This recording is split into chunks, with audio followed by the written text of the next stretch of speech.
Hi, தயிர் சாதத்துக்கு ஒரு சூப்பரான சைட் டிஷ் இன்றைக்கி பார்க்க போகிறோம். உருளைக்கிழங்கும் மொச்சக்கொட்டையும் சேர்த்து ஒரு சைட் டிஷ் பண்ணலாம் வாங்க.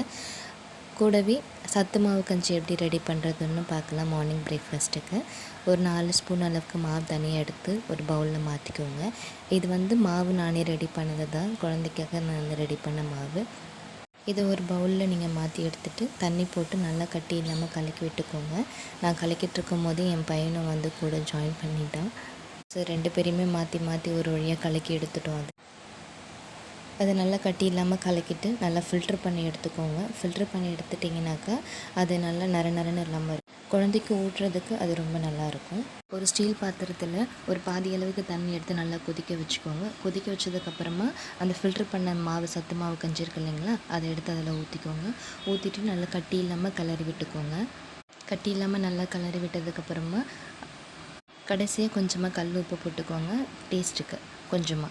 நீங்கள் ஸ்ட்ரெயிட்டாக மாவாக போட்டிங்கன்னா அது கட்டி கட்டியாக ஆகிடும். ஸோ இந்த மாதிரி ஃபில்ட்ரு பண்ணி ஊற்றுனீங்கனாக்கா உங்களுக்கு கட்டி கட்டியாகும். ஆறட்டுன்னு வச்சுட்டு உருளைக்கிழங்கும் மொச்சக்கொட்டையும் தாளிக்கிறதுக்கு ரெடி பண்ணிக்கலாம். ஒரு பேனில் எண்ணெய், கடுகு 2 ஆட் பண்ணிக்கோங்க. கூடவே கொஞ்சம் சீரகம் கொஞ்சம் ஆட் பண்ணிக்கோங்க. ஆட் பண்ணிவிட்டு பூண்டு, கருவேப்பிலை, வெங்காயம் சேர்த்து ஆட் பண்ணிக்கோங்க. வெங்காயம் நல்லா வதங்கினதுக்கப்புறமா இஞ்சி பூண்டு கொஞ்சம் ஆட் பண்ணிக்கோங்க. நல்லா வாசனையாக இருக்கும். இஞ்சி பூண்டு ஆட் பண்ணி நல்லா அந்த பச்சை வாசம் போகிற வரைக்கும் நல்லா வதக்கி விட்டுக்கோங்க. அதுக்கப்புறம் 2 பெரிய தக்காளி பொடியை நறுக்கி வச்சுருக்கு 2 பெரிய தக்காளி சேர்த்து நல்லா வதக்கி விட்டுக்கோங்க. அது நல்லா மேஷ் ஆகிற வரைக்கும் நல்லா வதக்கிட்டு கொஞ்சமாக மஞ்சள் பொடியும் கொஞ்சம் கல் உப்பு போட்டிங்கன்னா சீக்கிரமாக வதங்கிடும். நல்லா வதக்கினதுக்கப்புறமா கொஞ்சமாக குழம்பு மிளகாத்தூள், வீட்டில் அரைச்சி வச்சுருக்க குழம்பு மிளகாத்தூளை சேர்த்துக்கோங்க. சேர்த்துட்டு நம்ம அவிச்சு வச்சுருக்க அந்த உருளைக்கிழங்கும் மொச்சக்கொட்டையும் சேர்த்து நல்லா ஃப்ரை பண்ணி எடுத்துக்கோங்க. இந்த மாதிரி நல்லா மேஷ் பண்ணிக்கோங்க.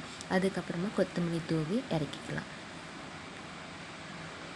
பக்கத்துலேயே தயிர் தடுப்புக்கு ரெடி பண்ணிக்கலாம்.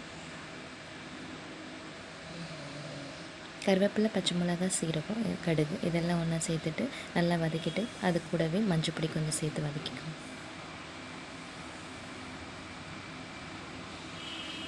அப்புறம் மோர் எடுத்து ஊற்றிக்கோங்க. கடைசியாக கொத்தமல்லி கொஞ்சம் ஆட் பண்ணி எடுத்து வச்சுக்கோங்க. மோர் சாதத்துக்கு ரெடி ஆகிடுச்சு. பார்த்திங்கன்னா சத்து மாவு கஞ்சி குழந்தைக்கு ரெடி பண்ணியாச்சு. அது கூட கொஞ்சம் நாட்டு சக்கரை சேர்த்து குழந்தைக்கு சூப்பராக கொடுக்கலாம். எல்லாம் சூப்பராக சாப்பிடுவாங்க. இது மதிய லஞ்ச்.